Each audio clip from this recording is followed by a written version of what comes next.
What's going on, everybody? Coming back at you guys live with another trade breakdown using the New York ATM model.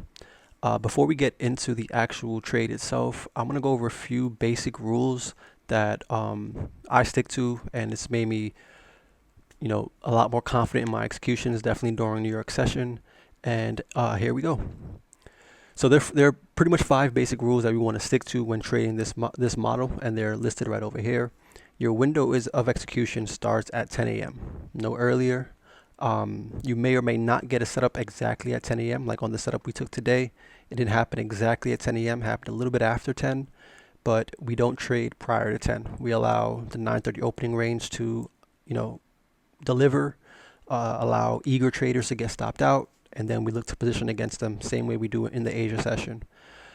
Before we execute, though, we should definitely be checking forexfactory.com to see what the economic calendar says for the day, because we don't want to be caught in a high impact news driver that's going to manipulate price and guarantee to hit our stop loss. After we've checked Forex Factory to see what we have planned for the morning, you want to identify midnight and 8:30's opening prices. So if we check our chart, our midnight opening price is way up here at about 45.15, and our 8:30 opening price is about 44.51. Once those prices are identified, you want to ask yourself, or you want to check your basic rules to see if you're meeting the criteria.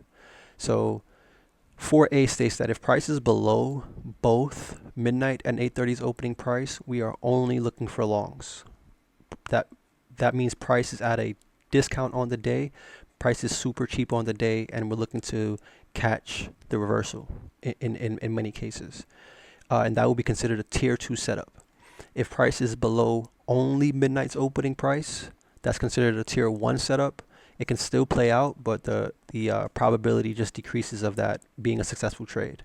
And if you're looking for shorts, you're just going to inverse these rules. So on the inverse, if price is trading above midnight and 8:30, after 10 a.m., we're going to only look for shorts. We're not looking to trade any continuations to go higher.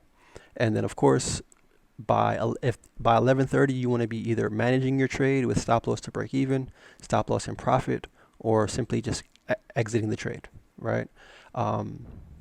Time-based execution, rule-based executions, removing the guessing from trading. And finally, if price fails to deliver in your favor by 11 a.m., do not take the trade. Meaning, if in this buy example, if price continued dropping lower past 11 o'clock, I'm not looking to take this trade higher. I'm not looking to trade the reversal, because chances are it's going to keep on dumping. So without further ado, let's jump into the actual trade example, and we will see what we've got going on. All right, y'all, we're back. As you can see, we checked our Forex Factory, and we saw that there's 10 a.m. medium impact news. Not too concerning. If it was high impact news, you might have just sat this one out, but hit the chat, let them know that we have medium impact news and that we were looking for a potential New York reversal after 10 a.m. At 10:34, we sent that entry point at about 43.19 to target buy side above. Switching over to the actual trade executions, I do want to start off by saying it is a little bit fast. This was a very long recording, so I wanted to speed it up so that we weren't sitting here for about 40 minutes. So I'm doing my best to articulate what was going on, and let's jump into it. So as you can see, there's a sell side area down here that we look for price to tag into, and it just did. We have a fair value gap up here that we were looking to potentially take a inversion of. So we're going to let price just play out, see what it does. I'm going to look for price to close above this inversion fair value gap before entering, and it'll do so in a second. Boom, just closed above. Order filled. I'm long in this position at the moment, looking to target buy side resting above. Breakaway gap, or what I thought would have been a breakaway gap, formed right here. It turns out it wasn't a breakaway gap because price ended up returning to that gap, making it just a simple fair value gap that I actually add into my position in that fair value gap and move my stop loss just below it to kind of negate some of the risk that was already on the trade. Price traded into this fair value gap, kind of rejected it, but still wasn't too concerned about price going lower. We were just, just positioning ourselves and seeing how price wanted to play out. You'll see me switch back and forth to other assets. I primarily watch the dollar index as well to see what it's doing in relation to gold. They're inversely correlated. As you can see, price traded above that inversion fair value gap. I'm going to take a partial. Order right filled. There. Took a partial, paid myself for the trade already. And as we said, we negated a lot of our risk by moving our stop loss up. So now we just wait. We're just waiting to see if price would show the willingness to trade higher. Right now it's kind of just consolidating, doing a little bit of a pullback, but still not super concerned. I want this orange shaded area, this inversion fair value gap, to serve as some sort of a level of support to go higher. And currently it's just looking like it's doing that.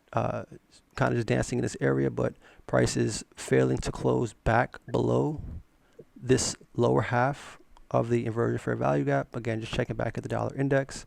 And I'm gonna actually, I was gonna pause it, but let's pause it really quickly. I know it's moving a little bit fast, but just so we can get an idea of what was actually stated on the dollar index. So should dollar continue showing signs of weakness, gold should continue going bullish.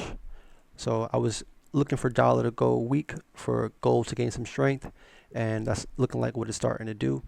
But still, just stop loss is still down at these lows. We're just waiting to see if price will take out buy side, and we've already paid ourselves for this trade. So just managing risk and being patient and allowing price to enough breathing room to do what it's got to do. Traded above this high, so that's actually a good sign for us.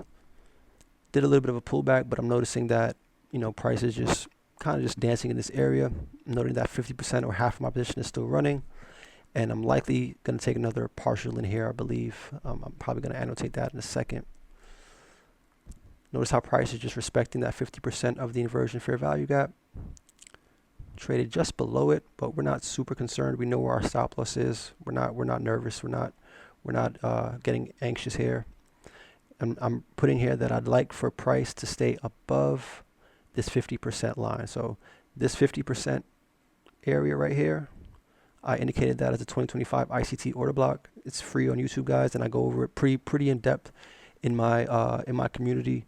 But this 50%, treating it as equilibrium and looking for price to just stay above it to ensure or confirm that we are on side to go higher.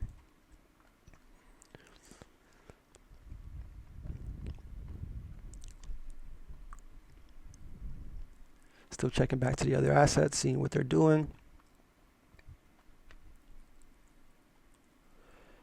Price is not showing a willingness to trade below that 50%. So in my opinion, we're on side at the moment.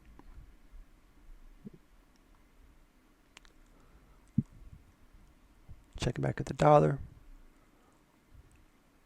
Looks like we're getting some strength. So I'm now indicating this 50% line with a blue line, showing that looks like we're holding this as a support area. This 50% of the order block is holding as a support area. So now I'm actually more confident in this setup.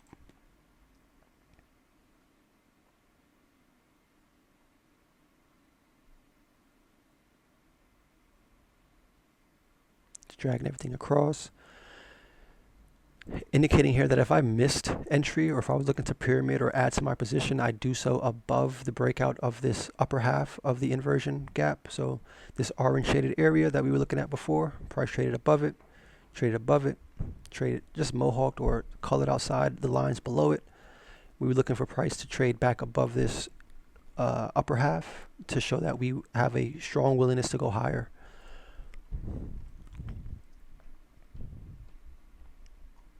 Trailing stops below this low now that we broke out of that inversion gap.